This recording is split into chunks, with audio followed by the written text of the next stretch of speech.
Okay.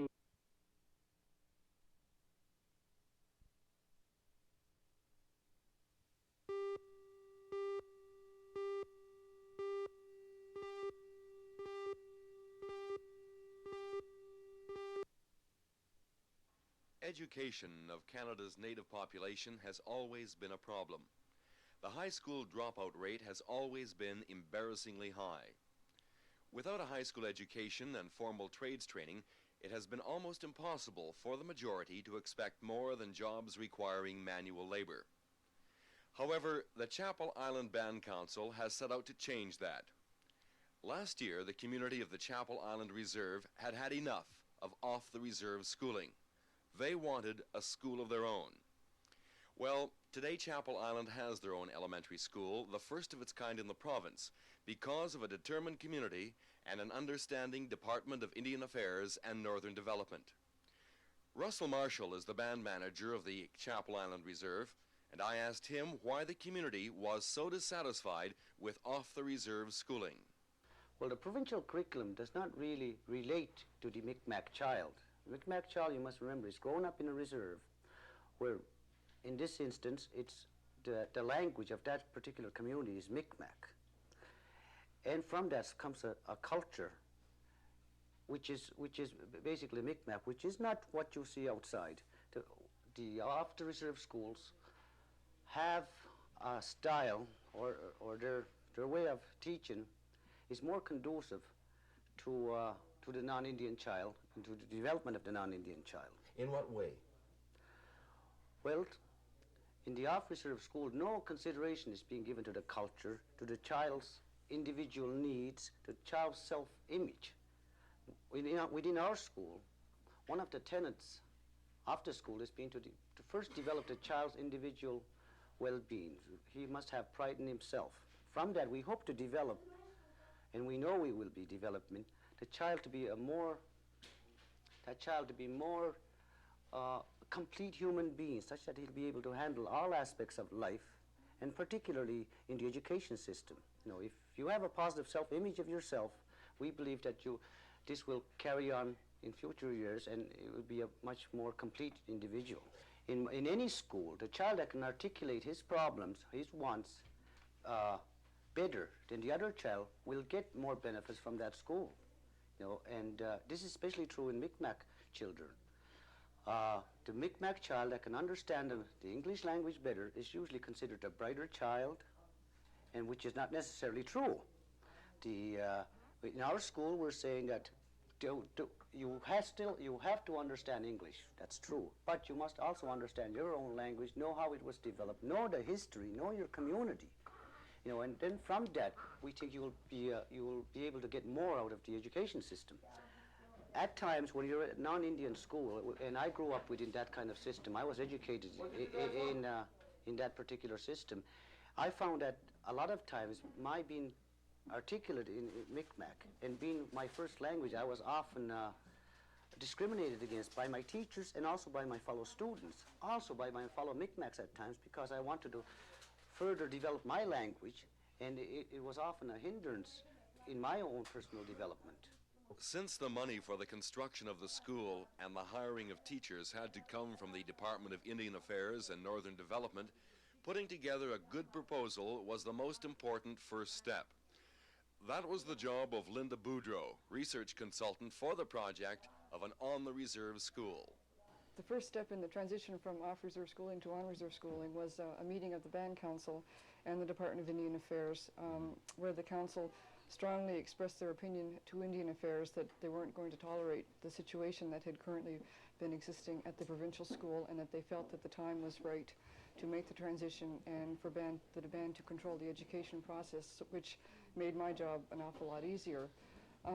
Indian Affairs is very receptive to the concept of community control over schooling, and the first step in my job was to make sure that that community support was there. We did a census of community attitudes towards the establishment of the school, and an overwhelming majority of about 92% of the people indicated that they felt it was the right move to make. Linda, why were the communities so opposed to off-the-reserve schools? Well, A number of factors were involved there. The first being that the failure rate of Mi'kmaq students in the provincial school system is extremely high. In Richmond County, a study that was done of both Indian and non-Indian children entering and completing the school system, approximately 50% of the white children who enter the system at primary completed at grade 12, whereas only about 16% of Mi'kmaq students enter into grade 12, and of those, some drop out in that grade itself. So the failure rate is extremely high, and both parents and Indian Affairs realize this fact and realize that something has to be done to work out a better education system. The second fact is that the parents of this community had no involvement at all in the provincial school system, no official say on the Board of Trustees or the school board, despite the fact that they paid, or the department paid on their behalf, tuition payments amounting to about $1,750 to have their children educated. So there was really an alienation there between the Indian parents and the school system off the reserve. And the final factor was that there was a lot of problems of racial hostility at the school off the reserve, and parents were extremely aware of that. Their children would come home, they'd be very upset, and that hostility or tension at the school was really interfering with the ability of their children to go to school and to have the education experience a pleasant one for their children. Well, Stephen, what do you want to be when you grow up? Artist. An artist. You like to draw? Yeah. Do you like the school? Why do you like the school? The teachers are better than the other school. Why are they better? Well, I don't know. They're just better. Did you have a lot of friends at the other school?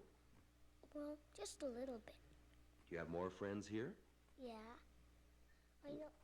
I know more people here.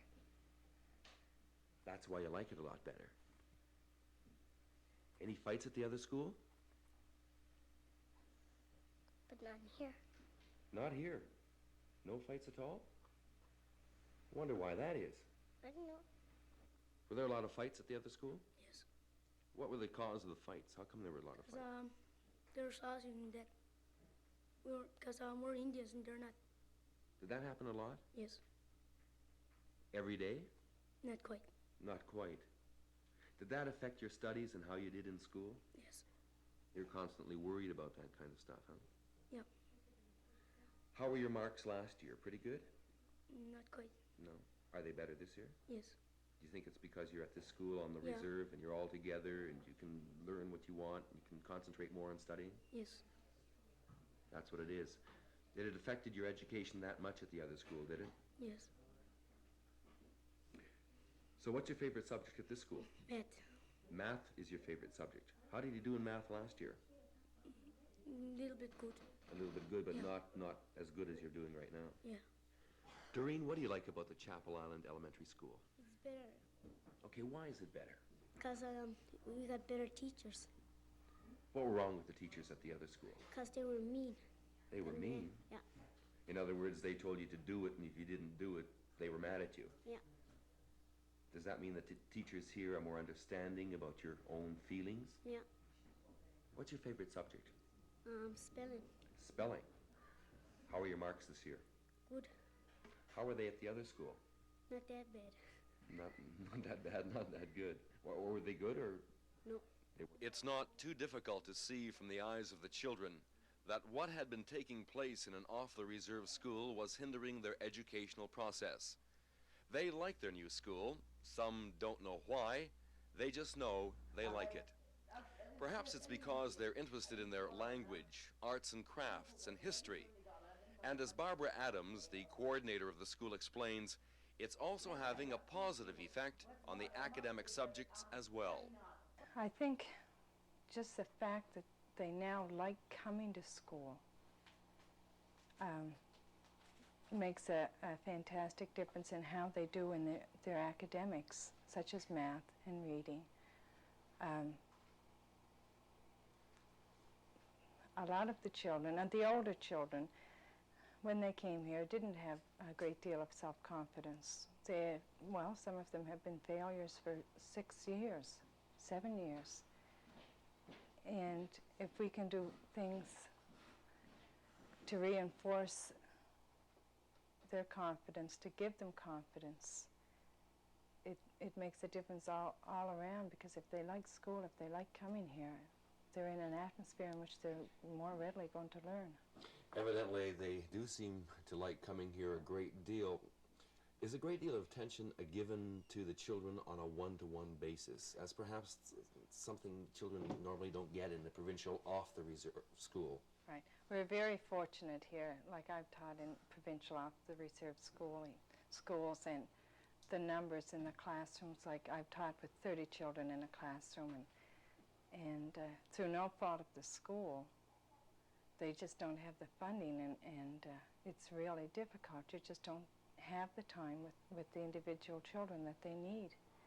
What are some of the goals of this particular school that you'd like to see the school move towards? Well, making learning a pleasant experience, which I think we've accomplished. To have the students succeed educationally, which all ties in.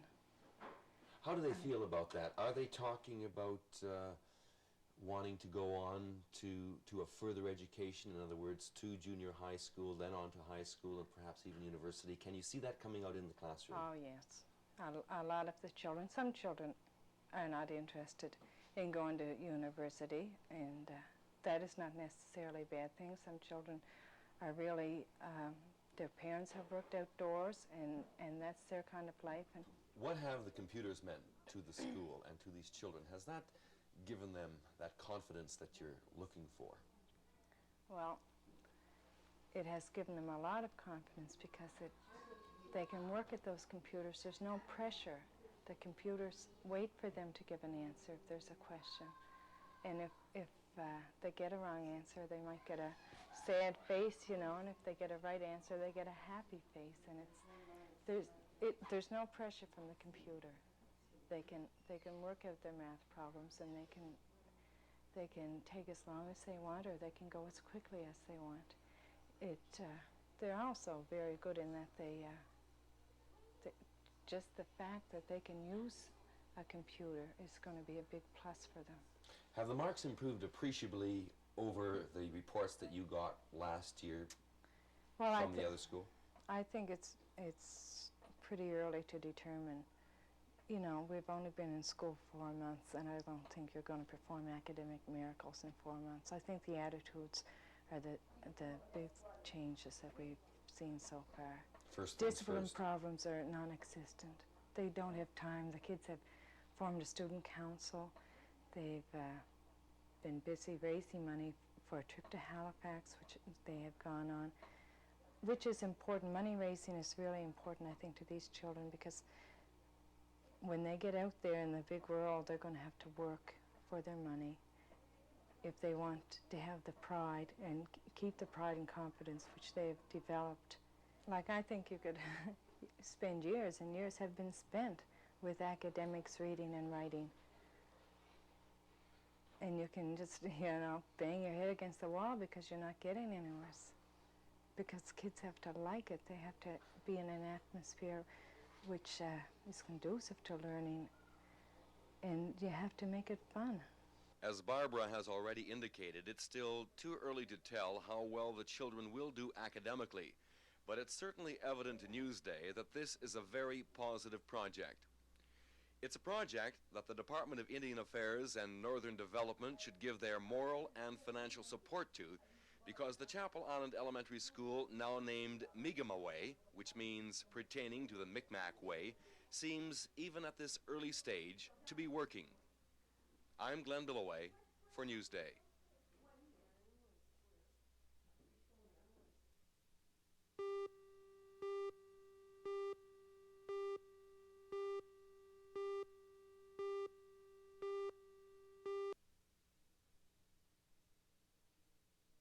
We used to have Pestie'wa'taqatimk. We would start out from one house, then we would have people join the group as we walked down the road, and we would eat and take presents to people.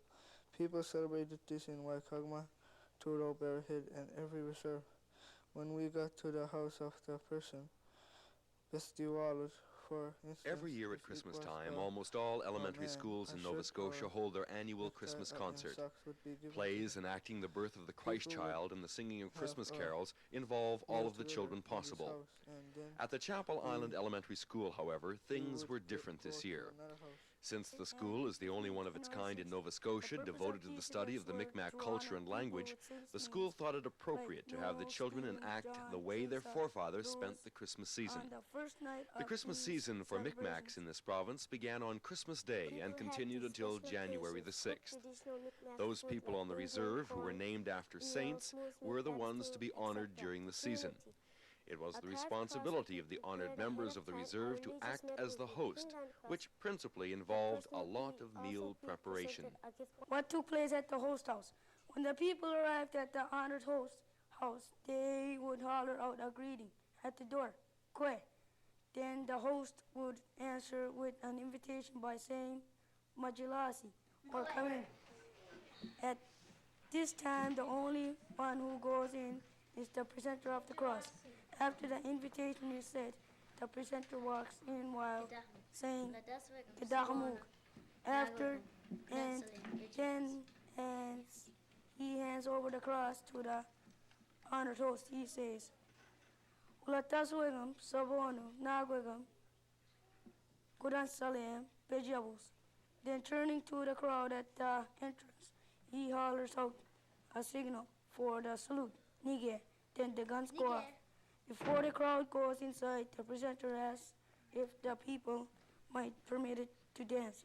When he says yes, the crowd walks in with the head chanter, and the head he sits down in the center and starts chanting while the people dance, the old Indian dance. After the dances were over, the feast was served. The banquet table was the floor.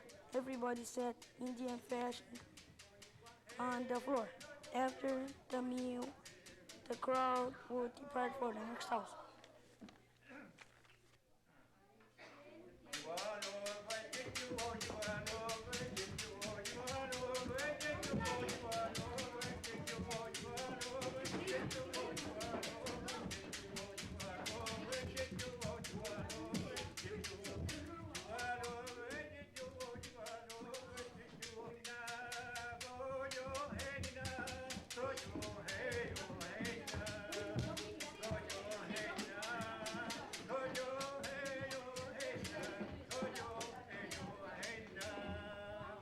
Barbara Adams is the coordinator of the Chapel Island Elementary School, and I asked her why they decided to do a dramatization of a Mi'kmaq Christmas. Well, we took a look around the community and we saw the people that we had in the community and the resources, and we decided not to go with the traditional song and dance routine with the Santa Claus play, and we're really trying to educate the children as to their culture, and they have every opportunity here with a lot of older people in the community and a lot of younger people who have researched it to this would be a good way to teach the children and a fun way for them. Is it authentic? It is pretty authentic. It's authentic to the extent which we could make it authentic.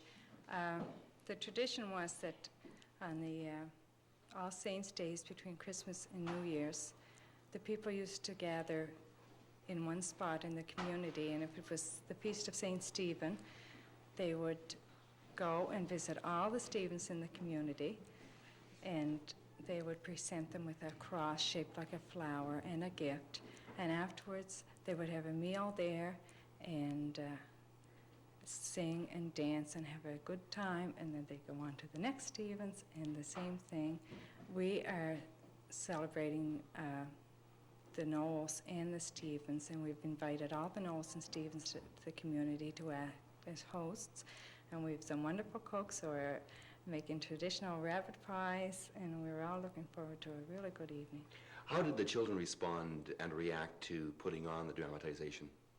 Well, the children have been fantastic. When we first started, they found it hard to stand still in one place for more than 5 seconds, and as you've seen this afternoon, they've come a long way. I think they've enjoyed it because they've really been a part of it. They've helped make their costumes, helped prepare for it, and learned a lot from it in that way too. Do they understand what they're doing at this stage? Yes, they understand that this is something that happened not that long ago in this community every year, Christmas. The costumes are very, very nice. Are they made within the community itself? They're all made within the community. The children helped, the parents helped, the teachers helped. We've had a fantastic response from the community in this project, and the school is a community school, and I think things like this will really bring it together for this community. Bernie Francis is an historian in the Mi'kmaq culture, and I asked him about the tradition of Christmas for our native people. Traditionally, there was no Christmas. This is a fairly recent thing, and what you see today, or what you saw today, the type of celebration that we had this afternoon in this community was, I'd say maybe that's a tradition which is approximately 200 years old, and this is the way that it was celebrated somewhat, you know, as you saw today between Christmas and New Year's. So it was a way of honoring people with particular saints' names, and in this particular case, Mr. Lillian Marshall was the man who was honored along with others, and you know, he has every right to be honored. He's been living in this community for about 70 years or so. How did that kind of a Christmas come about? How was it derived? I'm not sure exactly. Nobody knows the exact origin of it, but you know, it's an old tradition. Nobody knows exactly how it came about. All we know is that it's approximately 200 years old. It could have been adopted from a European culture, but one thing for sure, it's been kept alive by Mi'kmaq people up until 1940s. But from that point on, it started to die, and luckily enough, the community on Chapel Island, there were enough elders around who still remembered the old tradition, and Lillian Marshall was quick enough to notice this, and she had the opportunity to write some of their memories down on paper and then have a reenactment here today. Sometimes the celebrations would go on right till the following morning. They would begin early in the evening. People would go all the members of the community would go to the house, and they would make themselves available to the person who was to be honored. He would then, in turn, invite them in. They would dance, and after the gifts were presented, after the dances were held, then they would feast. And then once this was completed, then they would continue on to the other houses where other people were being honored. That would get rather expensive for the host, wouldn't it, or the one that was supposedly being honored? I suppose, you know, it would. I'm not sure if it would be expensive, but it would be time-consuming because he would have to make sure that he had enough meat, such as either moose meat, deer meat, rabbit stew, and whatever. There's a lot of preparation involved. If you consider time, money, well, I guess it was very expensive. The traditional singing of Christmas carols weren't done away with at this Christmas concert, but they did reach a compromise, half in English and half in Mi'kmaq.